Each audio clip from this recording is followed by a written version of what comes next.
ಒತ್ತಡದಲ್ಲಿ ಇರುವವರು ಚೈತನ್ಯವನ್ನು ಹೇಗೆ ಪಡೆಯಬಹುದು? ಈ ಒತ್ತಡದಲ್ಲಿ ಇರ್ತಾರೆ ಅಂತವರಿಗೆ ಒಂದು ಚೈತನ್ಯ ಹೇಗೆ ಬರ್ತದೆ?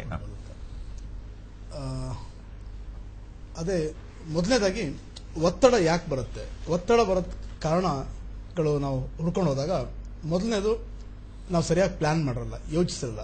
ಅಂದ್ರೆ ನಾವು ದಿನಚರಿಯಲ್ಲಿ ಬೆಳಿಗ್ಗೆ ಹೇಳ್ತೀವಿ ಅಥವಾ ಮೊದಲೇ ಬೆಳಿಗ್ಗೆ ಏಳುವ ಸಮಯವೇ ಸರಿಯಾಗಿ ಇರೋದಿಲ್ಲ. ಸೊ ಅಷ್ಟೊತ್ತಿಗಾಗಲೇ ಸಾಕಷ್ಟು ಕೆಲಸ ಆಗಿರೋದಿಲ್ಲ. ಹೀಗಾಗಿ ನಾವು ಒತ್ತಡ ಬೆಳೆಸ್ಕೊಳ್ತಾ ಹೋಗ್ತೀವಿ.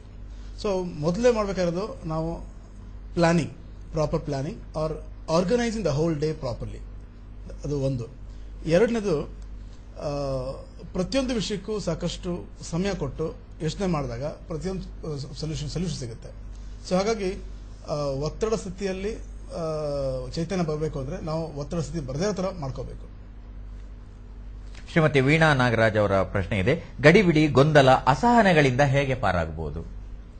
ಇದೆಲ್ಲ ಆಧುನಿಕ ಜೀವನದ ಒತ್ತಡಗಳೆಲ್ಲ ಇದು.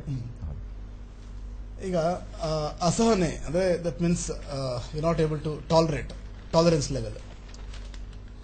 ಇದಕ್ಕೆ ಒಂದು,